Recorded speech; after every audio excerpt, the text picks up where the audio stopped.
අන්ඩර්ස්කර්ට් මහන විදිය බලන්න පොප්ලින් තමයි මම ගත්තේ. ඒ වගේම ඉලාස්ටික් මේ තියෙන්නේ black and white ඉලාස්ටික්. ඔයාලට කැමති දෙයක් ගන්න පුළුවන්. කිලෝ ගානට තියෙනවා. එතකොට piece wise තියෙනවා. ඉතින් ඒ කැමති විදියට ගන්න පුළුවන්. බලන්න මේක ලේස් එක. අපි යට සායවල් හදනකොට ලේස් පාවිච්චි කරනවානේ. ඉතින් ඒ ලේස් එක මම චුට්ටක් මහතින් අඩු එකක් ගත්තේ. ඉතින් ඔයාලට අඟල් දෙක දක්වා ගන්න පුළුවන්. ඒක කිසිම ගැටලුවක් නැහැ. දෙකට නමලා මේකට අවශ්‍ය වෙන්නේ උස විතරයි. ඉතින් බලන්න උස මම අඟල් 22ක් තමයි ගන්නෙ. මේ උස large size එක. සාමාන්‍යයෙන් ගෙදර මහන මැෂින් එක විතරයි තියෙන්නේ. ගොඩක් අයට. ඉතින් ඒ අයටත් පුළුවන් දැන් මේ විදියට මහලා ඔයාට ස්වයං රැකියාවක් ආරම්භ කරන්න. ඉතින් බලන්න දැන් කොටස් දෙක මම වෙන් කරලා තියෙනවා. එක කොටසක් මේ විදිහට සම්පූර්ණ පළලම දෙකට නමලා තියෙනවා. දැන් මේකේ නැම්ම තියෙනවා. ඒකේ සම්පූර්ණ කොටස එකයි. ඊළඟ කොටසෙන් අපි සම්පූර්ණ එකම ගන්න නැතුව මේකෙන් එක කොටසයි කියන්නේ භාගයයි ගන්නෙ. අපි ඔලොක් කරන්නේ නැතුව තමයි මහන්න හදන්නේ. දැන් මේ තනි කොටේ අපි කපපු පැත්ත මේ නූල් ඇදෙනවා. ඔයාට පේනවා. ඉතින් මේ කොටස අරගෙන අපි මෙන්න මේ විදියට හොඳ පිටවල් දෙක එකට තියා ගන්නවා.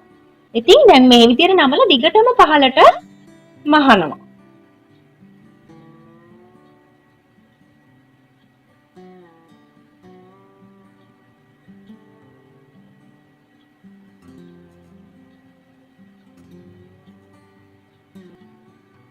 ඉතින් මේක ස්වයං රැකියාවක් විදිහට ආරම්භ කරන්න ඔයාට නිවසේ ඉඳන්ම පටන් ගන්න පුළුවන්. ලොකු මුදලක් වැය වෙන්නේ නැහැ. රුපියල් 2-3000ක් වියදම් කළොත් ඔයාට පුළුවන් මේක හොඳ ස්වයං රැකියාවක් විදිහට ආරම්භ කරන්න. පොඩි ඕපන් එකක් තියෙනවා. ඔයා දැකලා තියෙනවා වෙළඳපොලේ අන්ඩර්ස්කර්ට් වල මේ විදිහට සයිඩ් එකේ ඕපන් එකක් තියෙනවා. ඉතින් මේ ඕපන් එක තමයි මම හදාගත්තේ අඟල් 5ක් පහළ සිට ඉහළට ලකුණු කරලා.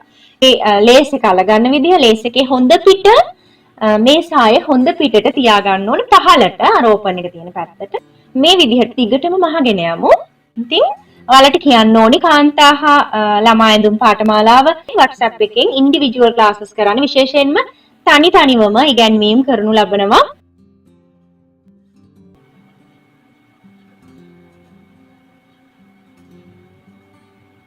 මෙන්න මෙතෙන්ට තියලා අපි පොඩි මැහුම් පාරක් දාමු. එතකොට මේක ලොක් වෙනවා අපිට මහන්න පහසුයි.